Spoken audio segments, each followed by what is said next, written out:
Hey guys, welcome to Entertainment Talk. I'm your host Rob. So this video is week number 2 of the marathon, 28-week marathon, marching to the King of Monsters. And this one we're going to be doing Godzilla versus Mothra.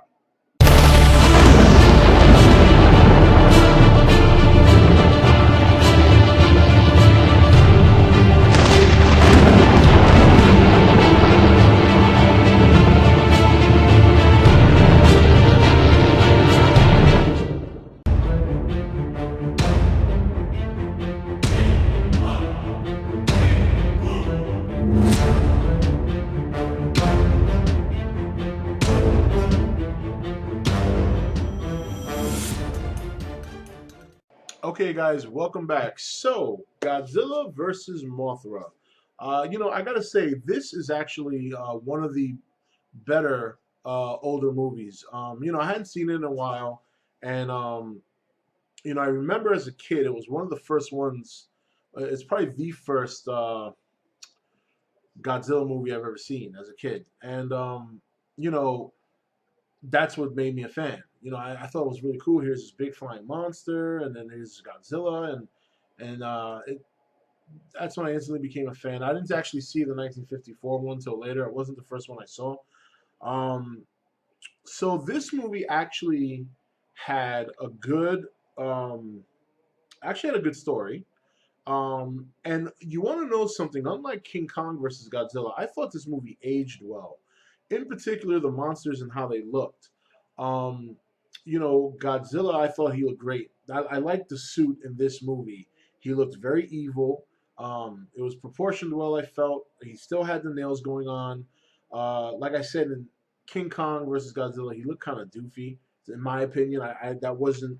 I thought the nails of that suit was all were good and stuff like that, but I didn't like the face. But this one, I like the face a lot. Now, um, this movie basically, I'm sure all you fans have seen it before. I'm not telling you anything new, but just to be thorough. So basically, the story's about a bad hurricane that hit, um, and a egg over in this island. I can't remember the name off the top of my head right now, but came out of a mountain, got loose, and washed into the ocean. And it was recovered by some recovered by some islanders and then later bought by a businessman. And they were going to exploit it by charging people to see it. They're basically going to make a circus out of it. And they built a big incubator to keep it in, and so on and so forth. So that's pretty much how the egg came to be among the people. Now, in this movie is Akira. I can never get his name right. Akira Takarada, who, as you know, if in case some of you don't know, is going to be in the 2014 movie. And just give me a second here. I'm pulling up some stuff because I like to have my info ready for me at times, just in case. But anyway, Akira Takarada is in the movie. He plays one of the primary. He's like a journalist, or he wants to be a big time journalist. He's got a female with him, which couldn't remember if it was a sibling, a friend, or a love interest. I don't think definitely wasn't a love interest. I couldn't remember if it was anything else though. So they, he's trying to become a big time journalist. He's got a boss that he's kind of a prick. This other guy, I don't remember his name, but he's been in a couple of Godzilla movies himself. So anyway, to make a long story short, Godzilla bursts on the scene, coming right out of the ground, the dirt. A lot of radiation activity in that area, and basically it seems like initially he's focused on getting to the egg. I mean, that's where he's beelining right for the egg. So during that time, the businessmen who are trying to exploit this get a visit from the two little fairies who are asking them nicely to return the egg, and that if they didn't, it could possibly make for some trouble because obviously Godzilla's back now. Mothra might come looking for it or anything else. So they refuse and, in fact, try to kidnap the two little girls to exploit them. And thankfully, the two little fairies escape. They go to the woods where they find the journalist, his friend, and another gentleman who was like a scientist. He was doing studies on the egg before he got shunned off by the man who bought it. And so they're there, and they're talking, and basically they're trying to tell the people, look, you need to help us get this egg back, otherwise there's going to be a lot of problems. So that group goes to visit the businessman, who introduces his business partner, who then basically shunned them off. Um, and excuse me here. After a while, after they get shunned off, then the little girls take off on Mothra, tell them good luck, basically. Like, well, we didn't get the egg back, so good luck to you guys. They take off back to the island. So then after a while, in a couple of conversations at the, I'm going to say the journalist's office because that's where they all were. This gentleman in the movie who loves eating eggs, and ironically, and he suggests that they go to the island and ask the natives if they could convince Mothra to fight Godzilla, so that way they could retrieve the egg safely. Initially, the native people are not for it, but eventually they cave in and they agree to send out Mothra to fight Godzilla. At this point, Mothra goes back just as Godzilla is getting to the egg, and I gotta say, this is one of the best fight scenes in amongst, I think. And I'm not even a big Mothra fan. Actually, to be honest, I like the larva better than the actual moth because I think I'm a fan of underdogs, and I just think it's cool that these two little worms or larvae come out, and they can't fly, they move very slowly, they're very small compared to other monsters, but somehow they always seem to be very effective in battle. So Mothra and Godzilla have this awesome fight. They go back and forth. Um, Mothra obviously, after a while, she begins what they say later on in the more recent films, I guess, shedding her scales. But in this movie, if you watch the dubbed version, the guy says, "Oh, she's spitting out poison," but we'll go with the scales because that's what they last went with. And we know that once she does that, that's pretty much her tail end. That's pretty much means that she's near death. So, but between all that, it was a good fight. Now, the thing I liked about this movie was I actually like the way Mothra looks in this movie compared to the newer ones. In the newer ones, she's so vibrant, she's so colorful. She looks like she should be part of the Rainbow Bright doll line. She's just so colorful. Where in this one, to me, she looks like a real moth. She's got a little scraggly hair, and the color patterns on her wings are very, while they're very distinct, they're not bright and vibrant. They look like they've been through, a lot, like a moth. I assume a moth or a monster would be. But I like the look of the two kaiju's in this movie. Even though the movie is from 1964, I mean, they really aged well. The monsters themselves. The movie, if you watch on DVD, is a little bit, choppy, and you can come to expect that. I mean, the movie is what, 40 years old now, over four, almost 50 years old. So, but even with that, the monsters look so good. Like I was like, wow, this is really good. Like, I didn't like the way Godzilla looked in King Kong, but in this movie, him and Mothra look awesome. I really like.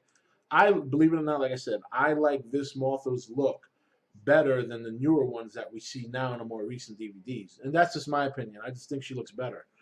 She looks more realistic. There's a natural look to her, not like the new one where she kind of looks like she's painted and she's meant to look so vibrant. I like the scroggly, real looking Mothra monster. So, and as I said, Godzilla looked awesome, looked very evil.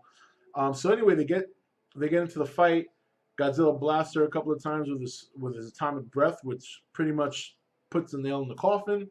So she goes and she makes sure that she lands on her egg to protect it. At this point, Godzilla kind of ignores the egg and is heading right for the island. During that time, the little fairies go and they sing their enchanted song to wake the egg. Now, and that leads me to my next point. The music in this movie I like a lot too. I like, and I'm not talking about the Mothra song. I'm talking about just the music in general, the score. I thought was very good. I like how the score went very well with the natives and their tribal dance to worship the Mothra entity and to help wake the egg. So the music I like as well. I really, really, really like the music. So after singing their enchanted song for about 4 or 5 minutes, as you see Godzilla head to the island, uh, the egg cracks. Two Mothra larvae come out, and twins, obviously. And again, they look good as well. I like the way they look. And they head out into the water. They chase down Godzilla. Finally, they catch up, and another fight that I like very much because the larvae, what they lack in size and strength and speed, they make up for with intelligence. They position themselves in such a way that no matter which direction Godzilla went in, they were going to cut him off and spray him with webbing. And when he did finally spot one of them and either shot atomic breath or threw a rock at him, they were clever enough to dodge it and then go back and start spraying him. It's just, I just think that kind of stuff, when that makes these kaiju's have more life, and that's the kind of stuff I hope to see in the new movie.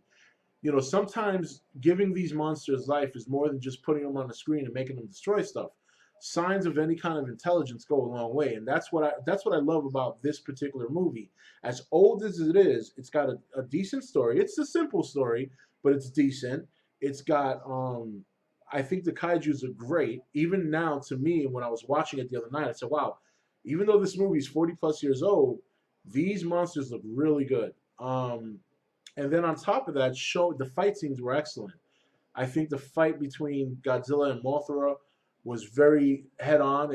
It was even to me until she ran out of strength.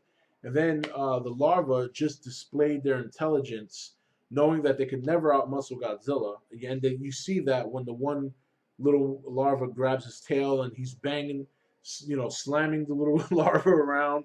And then when he finally breaks loose off of Godzilla's tail, then Godzilla's smashing it with its tail. So at that point, he's like, okay, that's not going to work. Let me go hide in the cave and start shooting webs at him. And it works, and it works out well. And they don't kill him, but they get rid of him, and that's how usually most of these Godzilla movies are.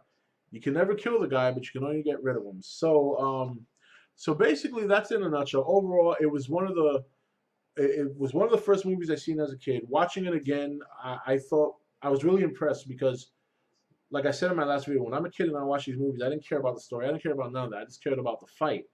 But now, being older and actually sitting there and watching the movie, I thought the story was very good, albeit simple, but it was a good story. The fight scenes were excellent. The costume design was excellent on both monsters, and I liked that the monsters had more life in this movie. There was more intelligence behind them, in particular the larva, and I thought it was a great job. I thought it was a job well done. A movie from 1962 that you could still definitely appreciate even today. So that's my review on Godzilla vs. Mothra. Definitely one of the top ones in the series. And next week we're going to be doing Ghidorah, the three-headed monster. That's another one of my favorites, so I can't wait to review that one. In fact, I might even watch it tonight. And and yeah, that'll be for next Wednesday. You'll see it here on Entertainment Talk. So I want to thank you guys for watching this review. I hope you enjoyed it. Please definitely leave your comments, your thoughts, and share. And if you haven't subscribed yet, please subscribe. And that's it. I hope you enjoyed it, and I'll see you guys for the next Godzilla review. Take it easy.